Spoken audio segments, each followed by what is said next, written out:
Kalau kita perhatikan, Al-Quran itu kan memuat segala sesuatu. Di dalam Al-Quran dikatakan, ma farratna fil kitabi min syai'. Tidak.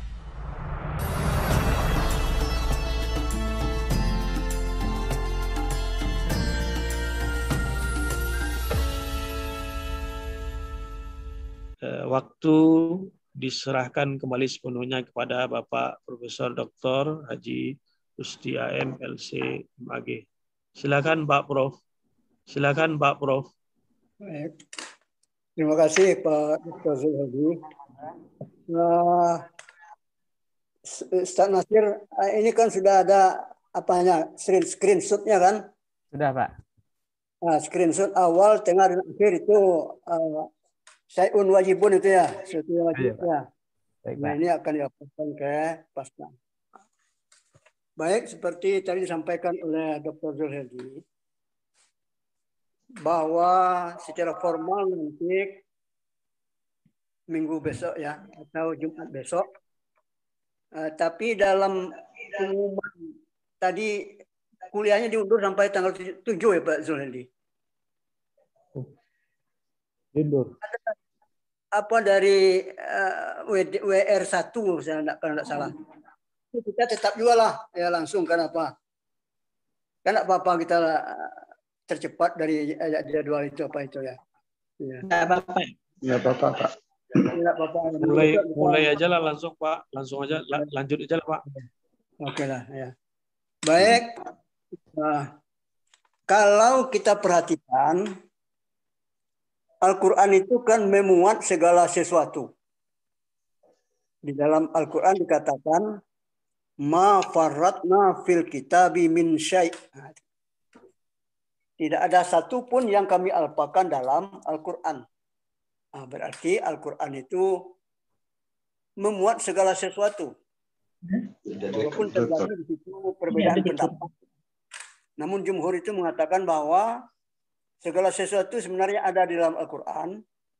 Bagaimana kita mengembangkan. Sebab yang ada dalam Quran itu pokok-pokoknya atau isyarat-isyaratnya. Di situ apalagi yang kita bicara tentang pendidikan. Berarti segala ayat Al-Quran itu sebenarnya ada nuansa pendidikannya. Tergantung dari sudut mana kita memandang dan menilai ayat tersebut. Lalu sebagai pemanasan atau warming up sore ini, coba Anda lihat surat Al-Alaq itu ya. Al-Alaq 1 sampai 5. Coba Ustaz Nasir, Al-Alaq 1 sampai 5 itu. Dibaca Pak. Ya, baca dulu. Bismillahirrahmanirrahim. Iqra bismi rabbikal ladzi khalaq. Khalaqal insana min 'alaq.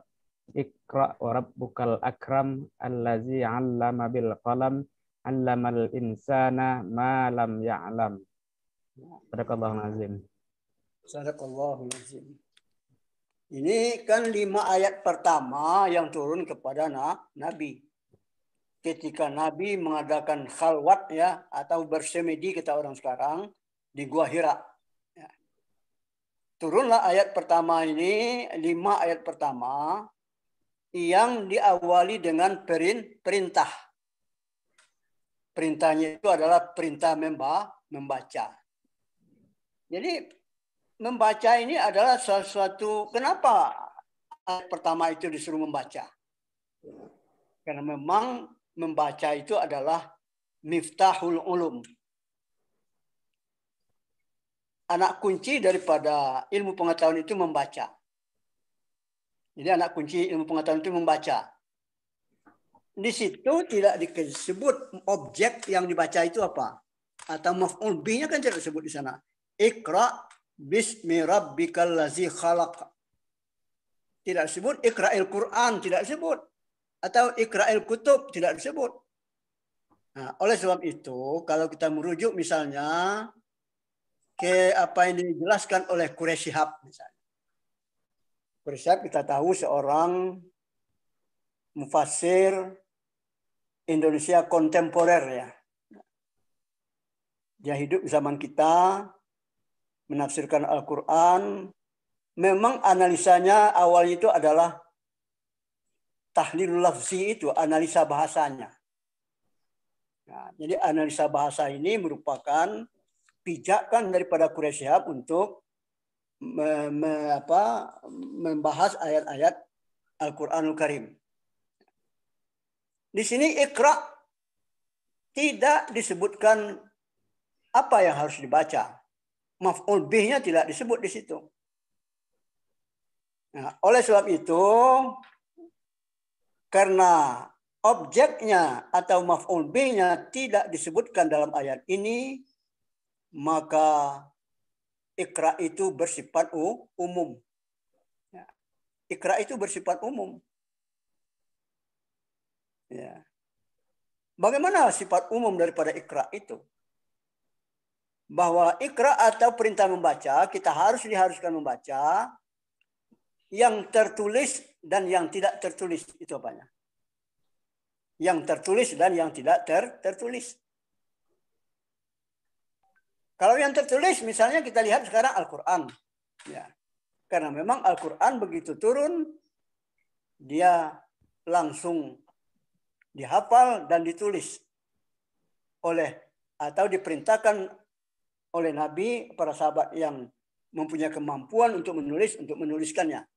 Terkenallah yang kita sebut dengan kutabul wahyi, para penulis wahyu.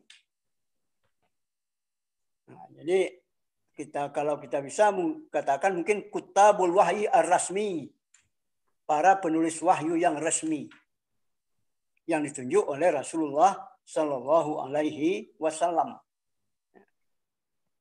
Nah, ini jadi yang kita baca, kalau yang tertulis Al-Quran, termasuk hadis, termasuk kitab-kitab ilmiah, atau juga bisa kitab-kitab yang mengandung filsafat misalnya. Jadi artinya syai'un atau asya'un maktubah. Segala sesuatu yang tertulis itu adalah sumber daripada ilmu pengetahuan. Karena dia sumber ilmu pengetahuan, perlu kita baca. Nah, kenapa disebut dengan qara'a di sini Iqra bukan utslu? Ya. Nah, jadi tentu punya beda juga karena keduanya berarti membaca kan. Utslu ma yuha ilaikum. Ma yuha ilaika min rabbik. Utslu dengan tilawah. Ya. Ini qiraah, Iqra. Tentu punya perbedaan. Ada perbedaannya itu antara tilawah dengan qiraah.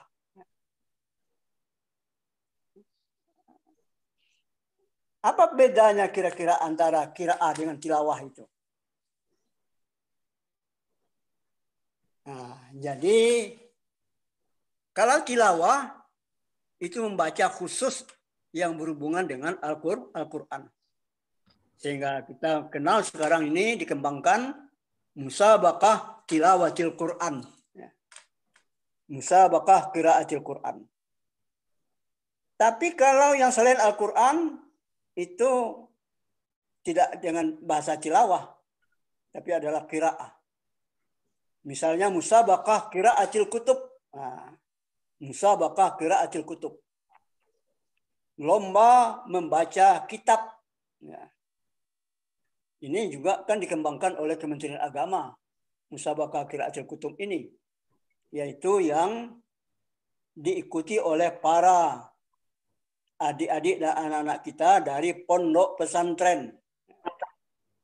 Nah, itu yang baca itu biasanya kitab-kitab tauhid, kitab tafsir, kitab hadis, dan lain sebagainya.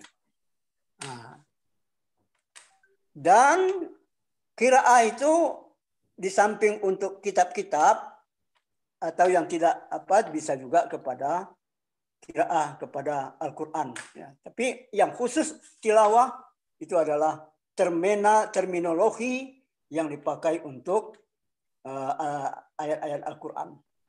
Itu beda. Oleh sebab itu di awal itu Iqra. Nah, Iqra bisa Al-Quran, bisa non Al-Quran. yang matslunya atau yang maktubnya.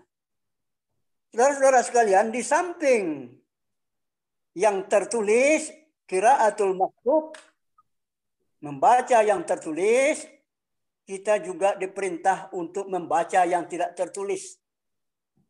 Nah, inilah yang disebut dengan ayat al-kauniyah itu. Ayat-ayat kauniyah. Baca yang tidak tertulis. Nah, contohnya alam ini.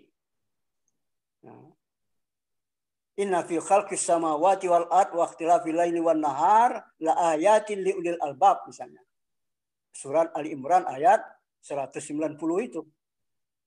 Allazina yazkuruna Allaha qiyaman wa qu'udan wa 'ala junubihim wa yatafakkaruna fi khalqis samawati wal ard rabbana ma khalaqta hadza batila subhanaka faqina azabannar.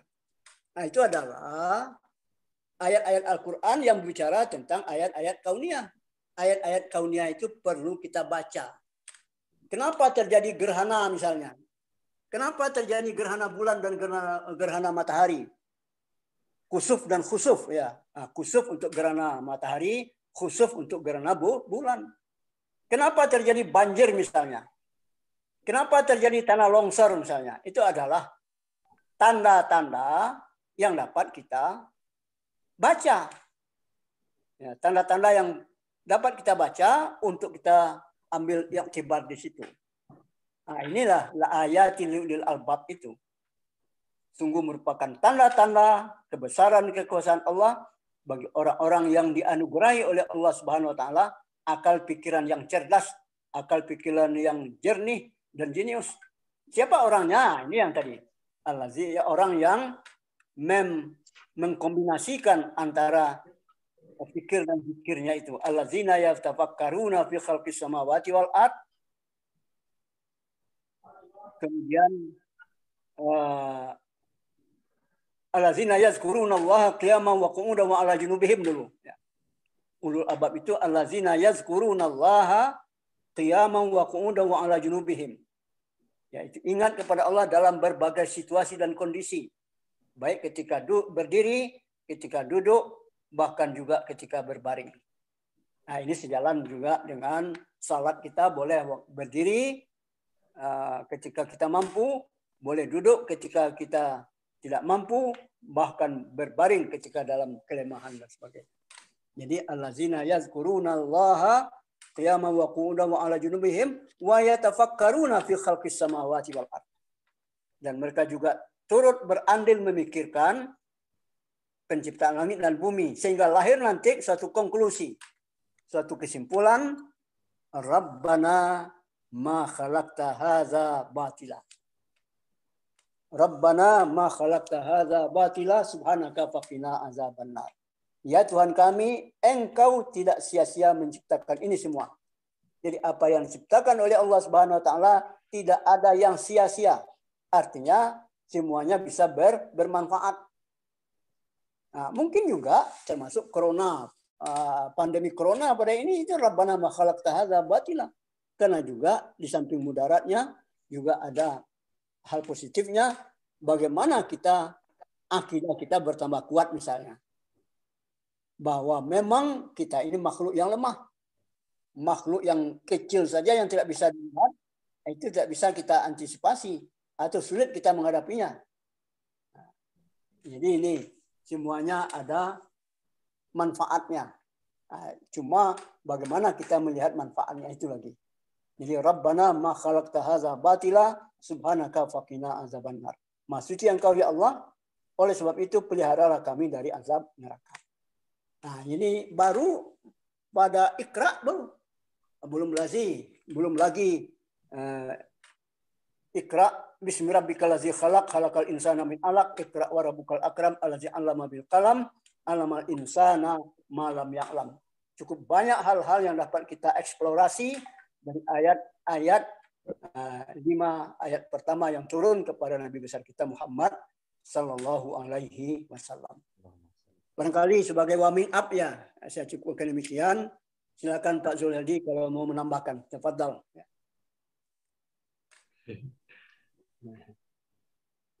Saya kira cukup Pak Prof. Mungkin karena ini pertemuan pertama. Rasanya informasi awal berkaitan dengan perkuliahan kita cukup dari saya, dan gimana selanjutnya diserahkan kepada Pak Prof. Oke. Jadi silakan Nasir kalau ada hal-hal lain yang perlu dipertanyakan, yang perlu diapakan berhubungan dengan kuliah kita ini. Kalau tidak ada, barangkali kita akhiri sampai di sini. Silakan dulu Nasir ya, kalau ada. Baik Pak, terima kasih. Tadi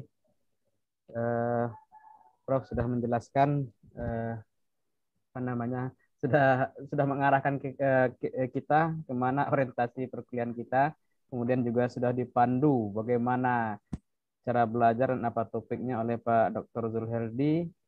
Ya, barangkali nanti yang akan kita lakukan ya hal teknis langsung mengerjakannya saja. Jadi untuk sementara untuk penjelasan saya kira cukup. Barangkali ada dari saudara kita yang lain. Ya, saya berikan dulu kesempatan kepada bapak-bapak, ibu-ibu peserta kuliah kita. Kalau ada yang ingin bertanya atau merespon apa yang sudah disampaikan oleh guru kita tadi.